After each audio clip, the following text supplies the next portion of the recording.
রোশনাই ধারাবাহিকে আমরা দেখেছিলাম। রোশনাই জানতে পেরেছে যখন মা হতে চলেছে, আরণ্যক সেই বাচ্চার বাবা, ও ভাবছে আরণ্যককে বলতে হবে। ওর বাচ্চার পরিচয়টা ও দাবি করবে। আর কিছু হোক না হোক এইটুকু ও চায়। নিজের বাচ্চা নিজেই মানুষ করবে। কিন্তু সমাজে ও যেরকম হেনস্থা হয়েছিল, ওর মাকে একঘরে করে রেখেছিল, একই জিনিস ওর জীবনেও ঘটতে চলেছে, এটাও মেনে নিতে পারছে না। আদিত্য এসছে ওর ঘরে, বলছে তুমি এবার কি করবে? বলছে আমি আমার বাচ্চার পিতৃ পরিচয় দাবি করব।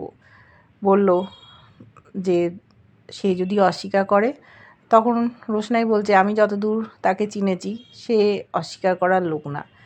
আর যদি অস্বীকার করে তখন আমি বুঝে নেব কীভাবে বাচ্চার বাবার পরিচয় পাওয়া যায়।